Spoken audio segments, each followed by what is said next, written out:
Mark Neely, Jr., author of Abraham Lincoln and the Promise of America, and then the big title, The Last Best Hope of Earth. Where's that title come from? Well, it comes from Lincoln's annual message to Congress of December 1862, and it's Lincoln's description in a way of the meaning of the Civil War, that this was being fought for very large stakes for the world and saving republicanism and the Republican model of government, not with a capital R, but with a small r, for the world. And it was, in that way, the last best hope of Earth. What's the focus of this book? Well, I kept the focus on what I call the high road. I felt when I was asked to write this book that Lincoln biography had, in the last 2 decades or so, taken a turn that I thought was unfortunate. And that is with a heavy emphasis and absorption with Abraham Lincoln's private life. Lincoln as a father, Lincoln as a son, Lincoln as a husband. There were many reasons for this, and in some cases good reasons for it. Not so good reason, I think we just emerged from the me decade, and so there's an emphasis on the individual. A better reason, many historians now are interested in the role of women in American history, a whole range of history that's not been chronicled substantially. And so when you put the focus on women in the 19th century, naturally it focuses on home and family. Well, in Lincoln's case, I don't think this works out very well. Abraham Lincoln loved his family, but historians have not found his family particularly lovable. His wife, Mary Todd Lincoln, became eventually, I think, rather grasping and materialistic and complaining. His children, because both Mary, his wife, and Abraham had themselves had not very happy youths, they wanted their children to have happy childhoods. And so, well, they spoiled their children. And so their children, to the degree that we can approach them from the few meager documents available, are not especially attractive. And more important, it seemed to me that when we focus on these things, we are not focusing on what made Lincoln great. And that is essentially the last 5 years of his life, the presidency. You say at one point, if he'd had died in 1860, we may not have ever heard of him. Well, that's right. Before that, he had a career that, by accident really, is obscure. And the problem there is that Abraham Lincoln, when he first entered on a career in politics, chose to become a member of the Whig Party for deeply principled reasons. But as it turned out in Illinois, this was betting on the wrong horse. Illinois was a Democratic state. The Whig Party, the party Lincoln chose, never could muster enough popularity to elect a senator or a governor. And so Lincoln had a quietly successful political career in a party that wasn't particularly successful in Illinois. One of the problems of this for biography is it has given people sometimes a notion that Abraham Lincoln was a failure before the presidency. Well, he wasn't a failure. He went as far as you could go and be a Whig in a Democratic state. What was a Whig? Well, a Whig was, first off, a person who opposed the Democrats of Andrew Jackson. But second, and probably more important, and what really drew Lincoln to the Whig Party, was the Whigs had a program for economic development of the West. And it emphasized government-built or supported canals and roads and railroads to crisscross the West with a transportation network. It emphasized substantial banks that would provide a currency, a sound circulating medium for the country. And, sort of surprising for a man born in a log cabin, it was also a party of high protective tariffs to develop manufacturing. And this party then if you take that program of the party and put it all together, transportation, commerce, banks, roads, railroads, you put it all together, and it's essentially a developer's dream. And that's what the West needed, and that's what Abraham Lincoln needed. It solved the problems of his youth. He grew up on a hard-scrabble farm, first in Kentucky and then in southern Indiana, where if there were no banks, you couldn't get a bank loan. How are you going to improve yourself if there's not enough money around, if there's not transportation to market? And these were political solutions to his biographical problems. When did you first introduce yourself to Abraham Lincoln? Well, I don't remember exactly, but I grew up in the South, in a state, in Texas, a state that seceded from the Union. And I think that the Civil War, for Southerners at least, is inescapable. And I was interested in it from an early age. But of course, Lincoln doesn't necessarily, for a Southerner, figure in the same way he does in my life now. But I went north to college. What town, by the way, were you born in? Amarillo, Texas. I went north to college and... Where'd you go? Yale, at the time of the Civil Rights era. Although I remained interested in Civil War, I think you could say I enlisted my emotions on the other side. My interest in Lincoln grew from that. What kind of family did you have? Well, not historians. My father was not a college graduate. My mother was. But my mother was a reader. And that made a lot of difference. What'd your dad do? My father was in the wholesale oil and gas business. And how did you get into Yale? From Amarillo to Yale? Well, I was lucky, really. It was much harder for, it was a boys' school then. It was much harder for Eastern boys to get in than Westerners. No women there? There were no women then, no. And so Yale prided itself on being a national school that drew from the whole country.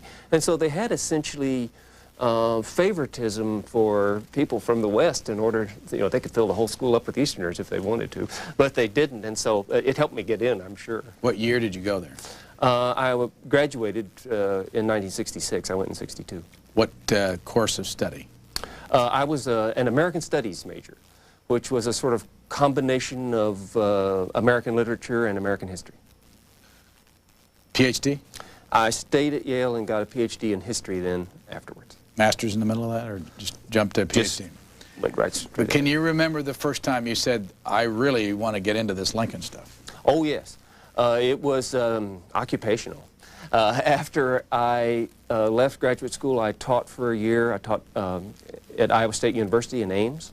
And then after that, I took a job at the Lincoln Museum in northeastern Indiana, in Fort Wayne, Indiana. And there, my job was all day, every day, to answer the public's questions about Abraham Lincoln. And so I had a crash course in Lincolniana beginning there. But where was it that you said, I want to know more about this man? It was there, mainly. At Fort Wayne? Yes. But how did you, they didn't just find you at, in Iowa and say, you're the guy to run this, did they? More or less, yes. And, well, I was a historian, by trade, and interested in the field, but I had no record, really. The record I established after I went to that job. What year did you go to Fort Wayne? 1972. And why is there a Lincoln Library Research Center in Fort Wayne? It's a privately supported collection by the Lincoln National Life Insurance Company, which, when it took the name Lincoln for the company, wanted to pay the Lincoln name back somehow, and eventually set up a foundation that's a library and museum of Lincolniana. How much is there? Oh, a lot. It's a very substantial library. It's a heavily paper-oriented collection. That is books, printed materials, photographs, prints, letters. It also has museum artifacts, but they more naturally come to, well, Washington or Illinois. How does it fit in the Lincoln memorabilia, research libraries nationwide. Where are the other places? Well, there are substantial collections in, of course, Springfield, Illinois, naturally, and here in Washington, D.C., of course. There are collections in surprising places. A very good collection at Brown University, because Abraham Lincoln's, one of Abraham Lincoln's private secretaries, John Hay, was a Brown graduate, and he left great materials there. There's a very good collection at the Huntington Library in San Marino, California, much further west than Lincoln ever got. What's it doing there? It's just a big research library, and they acquired a great Lincoln collection years ago and have kept it up. Now, this book has something to do with Huntington. That's right. Because the Huntington, along with the Illinois State Historical Library in Springfield, decided to put together a very large Lincoln exhibit, which is still running in California. They wanted the exhibit to be accompanied by a book, and this book is the result. On the back of this book is a flag. What's the significance of it? Well, that's a campaign flag. In the 19th century, the American flag is best thought of as a piece of folk art. The flag laws, which rigidly determine how we can deal with the flag now, mostly date from World War I. In the 19th century, the flag was unregulated. There was no standard arrangement for the stars, as you could see from the field of stars. And in political campaigns and rallies, they turned the American flag into a campaign item by sewing the candidates' names on the flag. So here we see Lincoln's name and his vice presidential running mate in 1860, Hannibal Hamlin. Who was Hannibal Hamlin? Hannibal Hamlin was a Republican from Maine, put on the ticket in part to balance it geographically. Lincoln was a Westerner, and they needed a New Englander on the ticket. Also, Abraham Lincoln, as I said previously, was a former Whig. Now, a Republican, of course, a former Whig, but the party was made up of people who were former Whigs and former Democrats. It was a truly new party, and so they needed a former Democrat as well, and Hannibal Hamlin fit that, too. Where are you now? I teach at St. Louis University. Why did you leave Fort Wayne? Well, I had worked there for 20 years, and I had begun in university teaching, and I felt that I had, I hadn't been in exile. I had learned some things, and I wanted to go back and try to teach them. Now, in this book, The Last Best Hope of Earth, anything new in here? In this, there's really very little in this. If you think of something new as like a new letter, there hasn't been anything new in the Lincoln field in 50 years or more. That is to say, something that would significantly alter the historical landscape. No one has discovered a letter that shows that, Abraham Lincoln was secretly dealing for a separate peace with Jefferson Davis. I mean, something that would really change the historical record. The record has been substantially there for historians to deal with from 1947 on. Now, I say 1947 because that's the time when the Library of Congress opened a giant collection of Lincoln papers. And once they had done that, we've all had the record for us. So in that sense, there's nothing new. I would like to think that there's a fresh outlook on Lincoln in the book. But one is not going to discover new facts about his life in the book. How does he, in the course of history, where does he fit in persons that have been written about? How much has been written about him, say, compared to all the others? Oh, well, more about him than certainly any other Western secular figure except maybe Shakespeare. There's a lot on Shakespeare. But at any rate, by far the most written about American. Does he sell? Oh, I think he sells, yes. It is something of a myth that any book with Lincoln in the title will sell. I know a lot of people who write Lincoln books, and we all know what the sales figures are. But Lincoln does sell, sure. Is there any way to quantify how many people in the country pay attention to Abraham Lincoln? Is there clubs? Are there, that kind of thing? Oh, sure. There are clubs. There are Lincoln groups. There are Civil War roundtables. where the member's interest is mainly in the Civil War, but frequently laps over into Lincoln as well. But a poll, a survey, I mean, any kind of very accurate quantified information I don't think is available. Let's go through the details. Started in the beginning. He was born what year, and who were his parents? Lincoln was born in 1809 in Kentucky. Where? Well, in Hodgenville, Kentucky, near Hodgenville, Kentucky. His father was named Thomas, and his mother was named Nancy Hanks Lincoln. His mother was illiterate. His father could, as Abraham said later in his life, bunglingly sign his own name, but was otherwise illiterate. Thomas Lincoln, his father, hadn't had many opportunities in life. Abraham Lincoln's grandfather, after whom he was named, Thomas Lincoln's father, Abraham, had been killed by Indians while settling a farm in Kentucky, and that left him without many opportunities in life. Even so, he managed to buy, with cash, 3 different farms in Kentucky and was attempting to better himself, but he became the victim of the system. And the system was a very bad land title system. They didn't have title insurance in those days, and so when you bought a piece of land in Kentucky, as Abraham Lincoln's father did, essentially you didn't know what you were getting. Kentucky was a crazy quilt of overlapping land claims. The claims were, you were responsible for the survey yourself. The survey was conducted by the system of meets and bounds, so that the boundaries of these farms would be described in the documentary record as trees and rocks and streams, all features of the landscape that move. And so most of the pieces of land in Kentucky had disputed title. And Thomas fell victim to this, and so in disgust left with his 7-year-old son Abraham for Indiana, where the land was surveyed by the federal government, came under the Land Ordinance of 1785, laid off in neat mile-wide squares, and title was much more secure. So from the Kentucky origins, Lincoln then moved with his family to Indiana. Where in Indiana? Far southern Indiana, just across the Ohio River, essentially. At some point you say that there's not much information available about his childhood. Right. Well, no one knew Abraham Lincoln was going to grow up to be president of the United States, so there's no one around taking notes on his childhood development. And we wouldn't know anything about it at all because Lincoln was a modest man.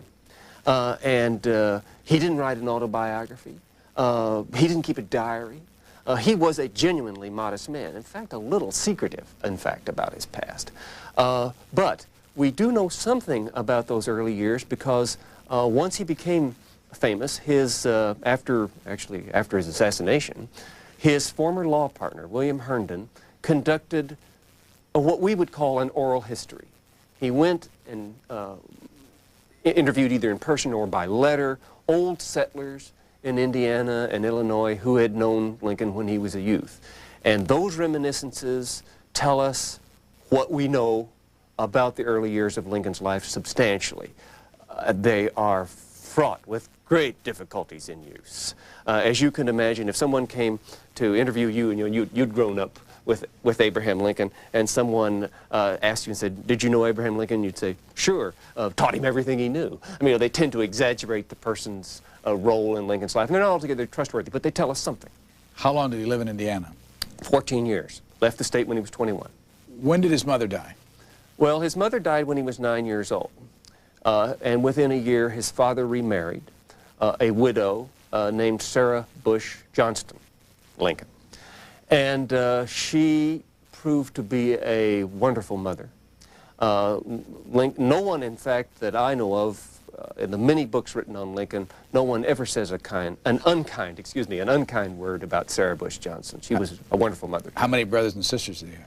He had a younger brother who died at a very early age and an older sister who died in childbirth. So Lincoln, when he grew up in these, what we would consider pretty rough circumstances in rural Indiana, He met death at an early age, and it left him with a tragic view of life and mixed feelings about his hardscrabble past. When did he move to Illinois?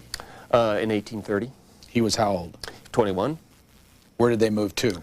Well, they moved first to Coles County, but Lincoln left. He helped his father build a cabin there, but he left his father's roof at that point. In fact, Lincoln did not get along very well with his father. We don't know why. But You have no idea, and there's no none. evidence at all? None. Well, people can speculate. My own speculation is that Abraham Lincoln was a very ambitious boy and a very ambitious man. His father had, by the time his son knew him well, his father was beginning to lose his ambition. Those farms he'd bought in Kentucky and the sour experience there of having the title spoiled, and then moving to Indiana, and he didn't prosper there. And I think these experiences, and also to some degree maybe the people he associated with, sapped Thomas's ambition. And so by the time Lincoln had a conscious view of his father, he may have seen him as somewhat ambitionless. I don't know. That's purely speculative. But at any rate, he did not get along very well with his father and left his roof for good and went to live in New Salem. And where is New Salem? Well, New Salem is a small log cabin community, a ghost town now, of course, maintained as a park site.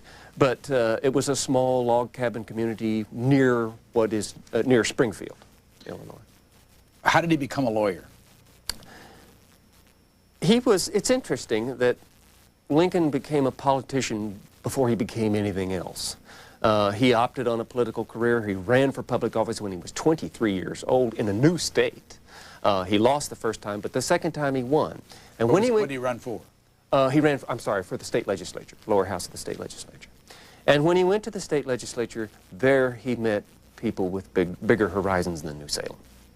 And among them was John Todd Stewart, who was a prominent Whig, and he encouraged Lincoln to study law. Lincoln's prospects, you know, were not very great, and at one point he thought maybe he'd become a blacksmith. He needed some outside encouragement. He just had such meager education, only a year's formal schooling. Didn't learn polished grammar until after he was 21 years old. Didn't learn plain geometry until he was 40.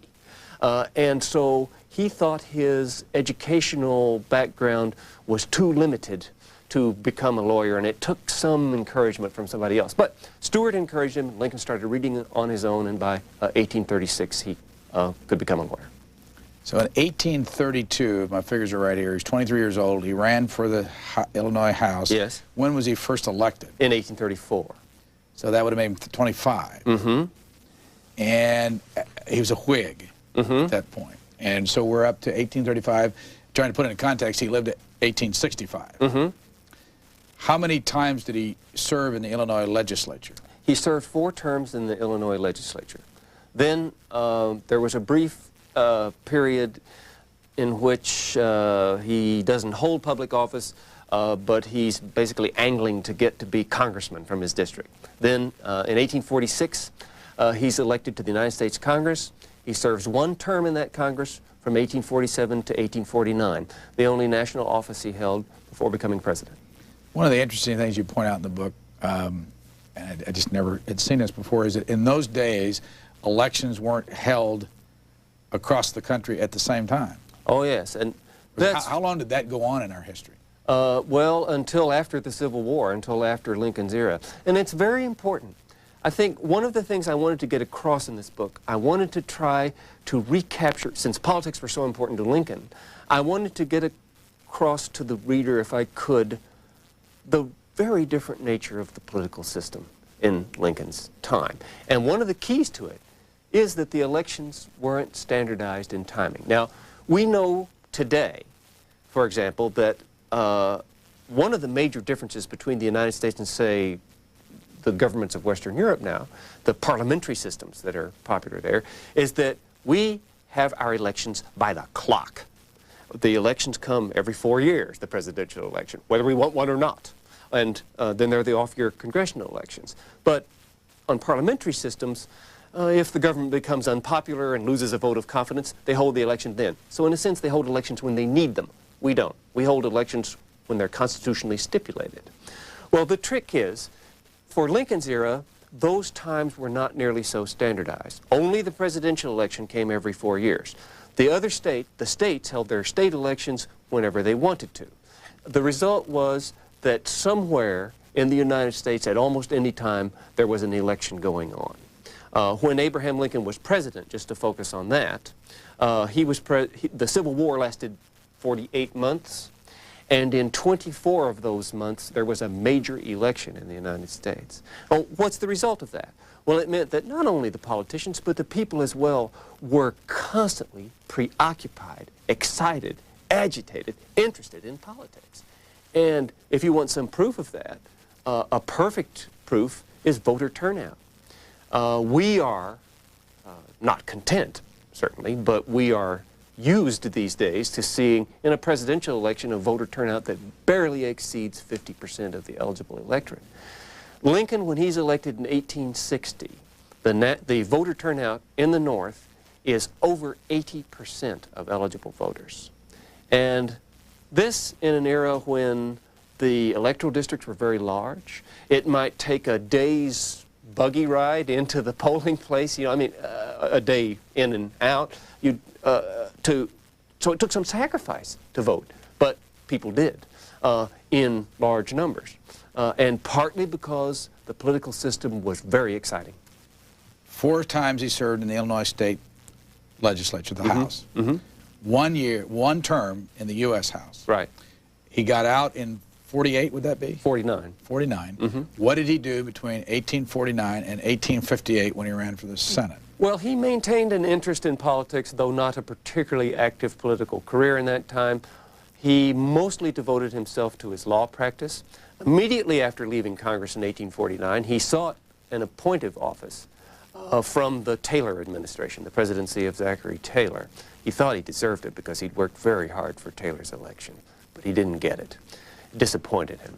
He went home to Springfield and devoted himself more diligently than ever to his law practice, and it's conceivable that he might have left politics had there not been a very big development in 1854, and that was the Kansas-Nebraska Act.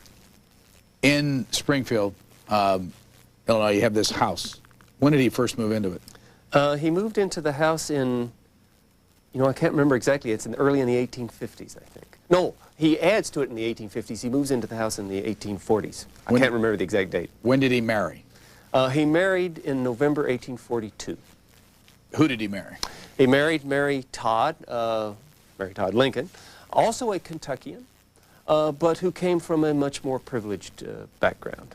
Well educated for, women did not have many educational opportunities, especially west of the Appalachians.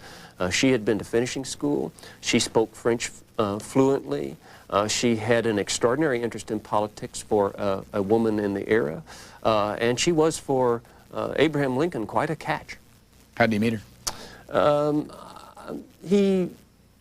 I'm not sure. She, of course, moved in the most exalted social circles in Springfield. She had gone there to live with her sister, who was married and living in Springfield. And so they met in the sort of political society of Springfield, probably at a social occasion. This picture we were just showing you, can you remember how old she was then? She's 44 in that picture, I think. How many children did they have? They had 4 children, and they're, of course, one of the very sad stories. They were all boys, and only one, Robert Todd Lincoln, lived to a ripe old age. He didn't die until 1926. But the other 3 boys died at early ages, 4, 11, 18. Why are the 3 boys you just named buried in Springfield with Mary Todd Lincoln and Abraham Lincoln, and Robert Todd Lincoln and his son Abraham Lincoln II buried out here at Arlington National Cemetery? Well, I don't know for sure. I don't think anybody knows for sure. But Robert, the first and eldest son, in later years had considerable difficulties with his mother when she was a widow. And in fact, 10 years after the Civil War was over, he played a role in having her committed briefly to a private asylum as a mental patient. She was there for about 4 months. And this put some distance between him and the rest of the family. So why Robert would mark his space off from the rest of the family space in this way, I couldn't say for sure, but he clearly has some differences, particularly with his mother afterward. And, well, you know, Abraham Lincoln had differences from his father, Thomas, and who knows exactly. You talk about a potential duel in Abraham Lincoln's life. And what was a duel?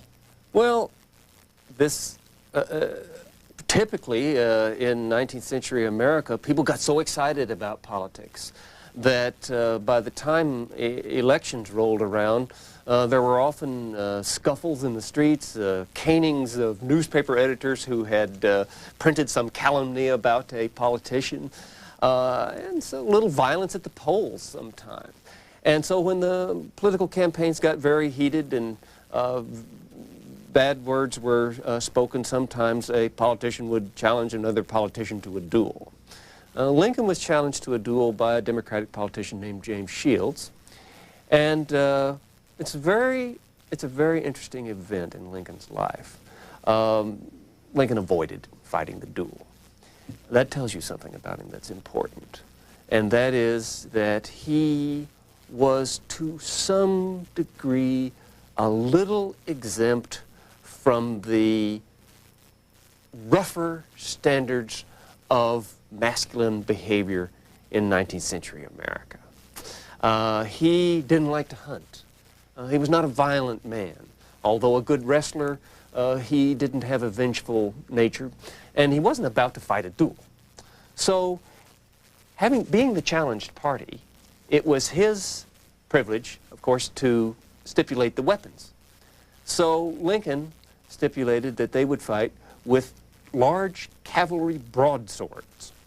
And with these heavy swords, a plank was to be placed on the ground over which neither party could cross, and they were to duel with these swords on either side of this plank.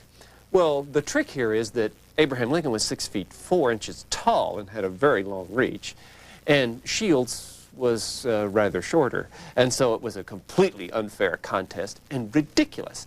And by setting these terms, he in a sense is making fun of the institution of dueling, and yet he goes along far enough to set the terms. Later, he was ashamed of this and didn't want to talk about it. Did he drink alcohol? He did not. He was a teetotaler, but not self-righteous about it. Didn't he sell it one time? He did briefly sell alcohol in a little store in New Salem. And I mean, that goes with his not being particularly self-righteous about it. But he was himself a teetotaler. He smoked? He did not use tobacco, which was very unusual in those days. And again here, a little bit of an unappreciated advantage that Abraham Lincoln had. He avoided what we now call diseases of choice. He didn't probably know he was doing it, but by avoiding alcohol and by avoiding smoking, he helped his physical constitution. He had fabulous health. And that's a real advantage in a president, because as president, he had a grueling schedule. Worked essentially from 7 in the morning until 11 at night, and he did not have, you know, there was no Kennebunkport, no Rancho Mirage, no Camp David, no vacations. He worked almost every day he was president. He worked on Christmas Day. He had a major cabinet meeting in December 1861 on a diplomatic crisis on Christmas Day. He worked on New Year's Day, which was a traditional day for a White House open house, and he would shake the hands of thousands of people. He worked every day of the year, no vacations, a grueling schedule, and having good health gave him a big advantage. Was he religious? He Well, he may have been religious. He was not conventionally and outwardly religious. That is to say, he was not a formal member of any church. He went to church. He rented a pew. He, of course, invoked the divinity in his speeches. But what his private religious views are, we don't know. And this is typical of Abraham Lincoln's, what I would call his biographical inaccessibility. On these personal and private things, we will never know because he didn't tell. Where do you come down on the Anne Rutledge question, and who was she? Well, Anne Rutledge was Abraham Lincoln's, the young woman in whom he was first interested, a young woman who lived in New Salem, Illinois. New Salem, Illinois. What age? In her 20s, in the early 20s. Lincoln apparently courted her, and she died tragically at a very early age. And this saddened him greatly. End of story. That's all we know about it. He was not long afterwards courting another person. So I think that the idea that this somehow altered his life forever after has got to be exaggerated. I think that, you know, he had some considerable familiarity with early death in his own family. A younger brother, an older sister in childbirth. His mother had died. People on the frontier knew about death. And so I don't think, whatever his relationship with Anne Rutledge, I don't think it had as profound an effect as some sentimentalists in the past have thought. Do I think she existed and that they had a relationship? Yeah. Do you ever get in an argument about Lincoln? Oh, yeah. I mean, when would we find you in a room with other academics or anybody where you're really going at it over Abraham Lincoln, and what would the subject be? Well, well, be any number of subjects. Pick one. I mean, pick the best one. The one that you feel the strongest about. The one that I feel the strongest about would be weighing the relative importance of ambition and political principle in his life. And where do you draw the line in Lincoln's life between ambition to gain office from wanting to put political principles in place to make the republic better? You can get historians going on that just about any day. If you were to rate him, 10 being the best score you could give a politician, a president, or whatever, where would you put Abraham Lincoln in your personal mind? Greatest president, greatest politician. And ever? Ever. And that's why all of us write about him. But do you find people that write about him that think he was not nearly as great as you say he was? Nobody says he wasn't a great politician. Nobody? Nobody.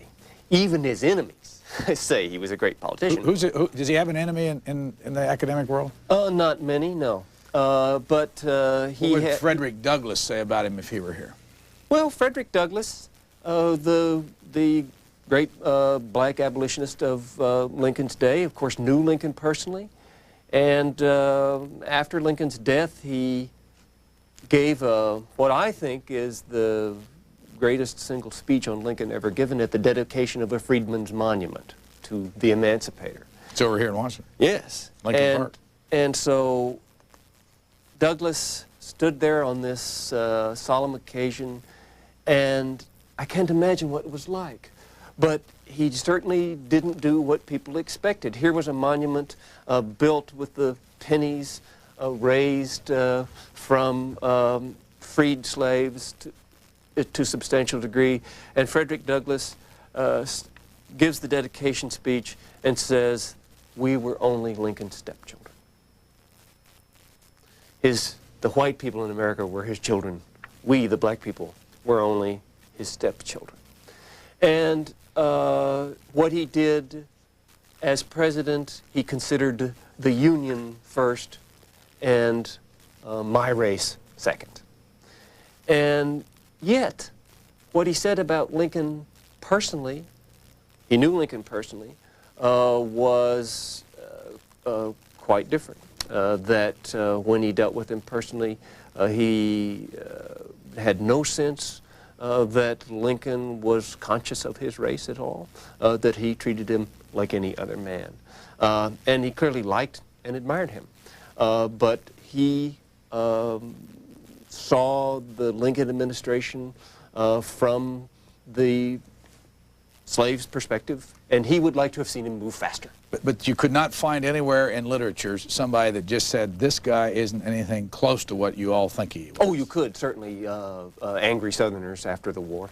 But he'd have to go back to after the war. You can't find anybody in modern day. Well, it's very difficult. The poet Edgar Lee Masters did not like Lincoln and wrote a very hostile book about him. But Lincoln gets very good press. And I'll tell you, I think why.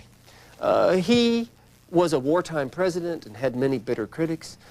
He was involved in the race issue, which was even more explosive then than now, and also gave him many bitter critics, black and white. But, and this is an irony, in 1865, of course, at the height of his powers, just as the Civil War was ending, Abraham Lincoln was murdered. And overnight, he became a martyr to freedom. And that had the effect of immediately silencing the critics. And to a substantial degree, they've not been heard ever since. 20 years you spent at the Lincoln Museum in Fort Wayne. During that time, did you travel to the places where Abraham Lincoln was born? And oh, sure. And how have we done as a country in preserving those places? And where do you go? If you wanted to pick the half dozen places to go to be close to where Abraham Lincoln was, where would you go? Well, I would go first to Springfield. The Springfield sites, there are a number of great sites there. They're of substantial size. And I think you can really learn about Abraham Lincoln from going there easiest. This is his only home he ever owned is in Springfield, and you can see, when you see the Victorian taste in which this home is decorated, you'll be reminded, oh, this is a 19th century bourgeois Victorian man, which we sometimes forget, who left the log cabin behind. When you go to the state legislature, the restored state legislature, you'll say, ah, this is Lincoln's real arena here. I think it's very evocative. Also, his tomb is there, and you can see there the great veneration that came to him after his presidency and his martyrdom. What about the Kentucky sites or the Indiana sites? The Kentucky site is, I think, a little less evocative than the Indiana site. The Indiana site is still quite rural and suggestive of this almost wilderness youth that he spent. The Kentucky site houses the alleged, they call it the traditional birthplace cabin, in a large marble building that to me is not particularly evocative of growing up in Kentucky. So I think the southern Indiana site is nicely evocative. I also like New Salem. And of course, if you go to Springfield, New Salem is a brief side trip outside of town, and the restored log cabins in the woods there are wonderfully suggestive of what his life was like. You've got a lot of photos of different things in the book, and here's one of them. Who is this? That's Stephen Douglas. And what are we looking at? It's a life mask. Lincoln had 2 life masks made by a sculptor would oil the skin and then make essentially a plaster of Paris mask over the face. Of course, had to leave out the eyes and the hair. And then in Lincoln's which case, one is this one? that was made by the sculptor Clark Mills. And afterwards, he added the beard and the top of the head. Where is this? Well, there are a number of copies of it around, so you can see copies of the Mills mask in various places. That's from the exhibit in California, that particular copy of it. Back to Stephen A. Douglas. Who was he? Well, Stephen Douglas was one of Lincoln's principal political rivals, and of course his opponent in the famous 1858 Senate campaign and in the Lincoln-Douglas debates. You call them the most famous examples of political debate in American history. Yes, they certainly are. They are remembered every time we have a presidential campaign today. When the debates are, when we have debates as a part of the campaign, I think one is always hoping that it will somehow rise to the level of the Lincoln-Douglas debates, or the level of the Lincoln-Douglas debates in myth, anyhow. Why do you say myth? Well, they were part of the rough and tumble of 19th century American politics. Each was trying to gain an advantage over the other in order to win the election. And so the debates are not philosophical discussions of political principles. They are not glosses on the Constitution. They are not systematic statements of this policy or that policy for the Republic. The debates consist of attempts to gain advantage over the adversary in the debate, and therefore they lead sometimes to distortions. And on the other hand, they are full of illuminating explanations of Democratic and Republican policies in the period. Likewise, they include conspiracy charges that were false against the other party in the debates. And so, like all of these speeches from political forums, they have to be dealt with skepticism. You reprint something that almost every book on Abraham Lincoln seems to pull out from the Charleston debate. You quote Abraham Lincoln as saying, "I am not, nor ever have been, in favor of bringing about in any way the social and political equality of the white and black races. That I am not, nor ever have been, in favor of making voters or jurors of Negroes, nor of qualifying them to hold office, nor to intermarry with white people. And I will say in addition to this that there is a physical difference between the white and black races, which I believe will forever forbid the two races living together on terms of social and political equality." How does that track with being the greatest politician in history, having that kind of an attitude toward the other race? Well, Lincoln was not a racial equalitarian. That is, he did not believe in the doctrine of racial equality that would measure up to the standards of the 1990s. And that disappoints us. But I think the key, in part, lies not only to the assumptions, the racial assumptions of his era, but to the politics of the era. And to understand that statement, you need to understand two critical things. One, it was an answer to Stephen Douglas and the Democrats. In other words, Lincoln would rather not have talked about race at all. But when forced, he would say some things like that. Second, and even more important, you've got to understand the political effect of the racial assumptions. Now, Illinois is a perfect example. Illinois was free territory. There was no slavery in Illinois, of course. And yet, in 1831, which is just after Abraham Lincoln has moved to the state, the Illinois state legislature passed a law which required a free black person who wanted to enter the state to settle to post a $1,000 bond guaranteeing his good behavior while in the state. Well, Lincoln himself made $150 a year at that time, and no black person could post a $1,000 bond, and it was effectively exclusion from the state. And later, Illinois made it even clearer. In the 1848 state constitution, one article of the Constitution forbids black people to enter the state to settle. And when they submitted this Constitution to the people, they submitted the article on race separate from the body of the Constitution. So we have, in 1848, an Illinois referendum on race. And it passes by more than 2-to-1 majority. In Lincoln's county, his home county, Sangamon County, it passes by more than 3-to-1 majority. Now that is the common denominator of racial opinion. And Lincoln has to deal with that realistically. Whatever his personal racial views, he cannot ignore those white racial views as registered there. He cannot move too fast.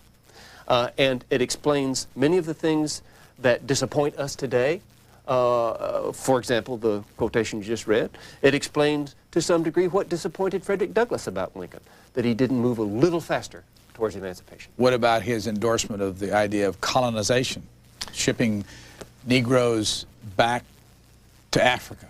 Well, of course, it isn't back to Africa.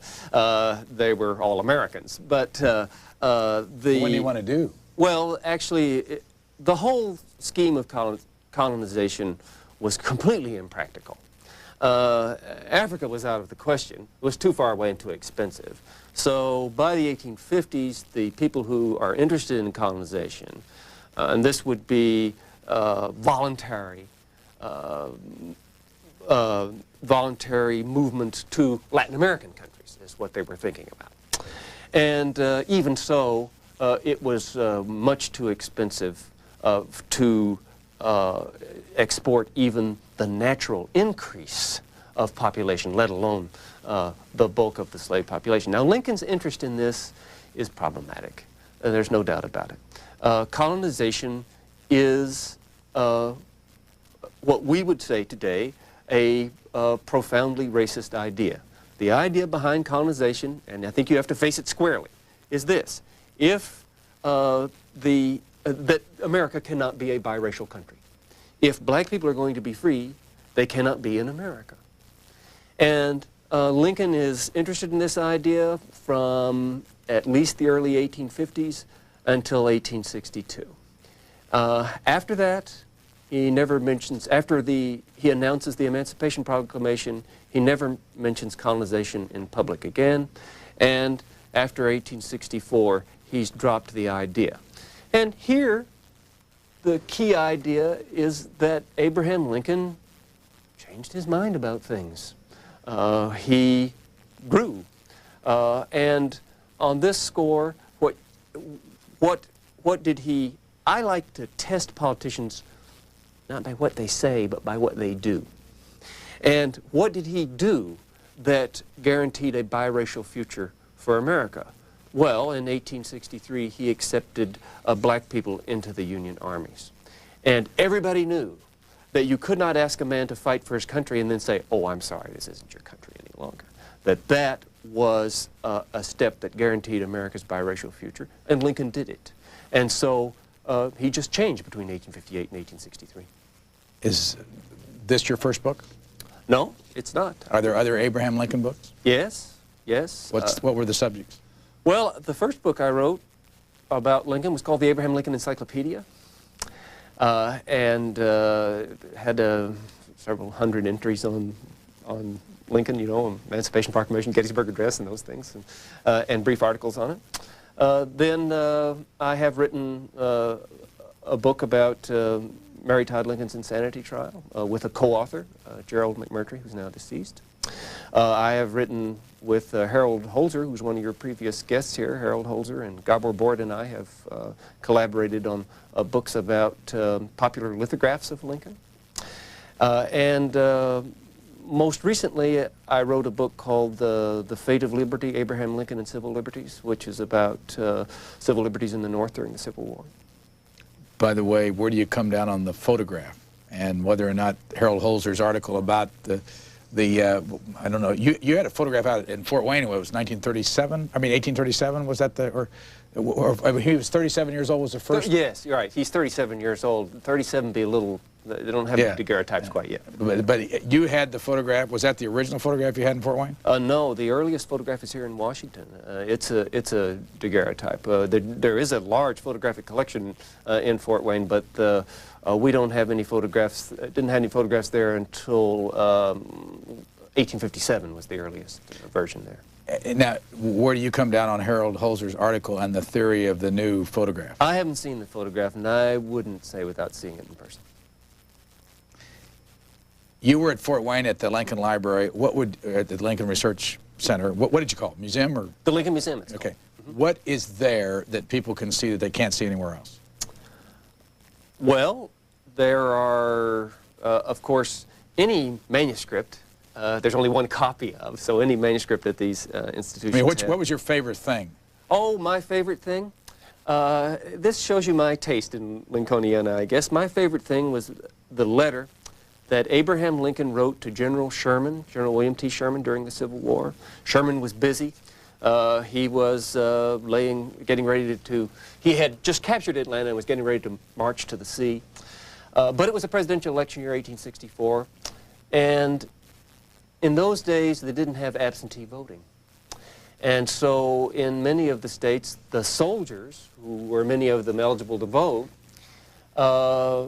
would be campaigning in the South and couldn't vote at home. And so Lincoln wrote a letter to General Sherman asking him, since there was a very tight state election in Indiana, to furlough as many soldiers as he could to vote in the state election in Indiana.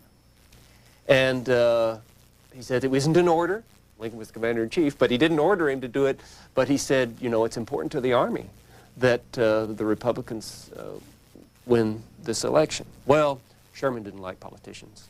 And you say he hated politics. Yeah, Sherman hated politicians and politics. And he wasn't very cooperative.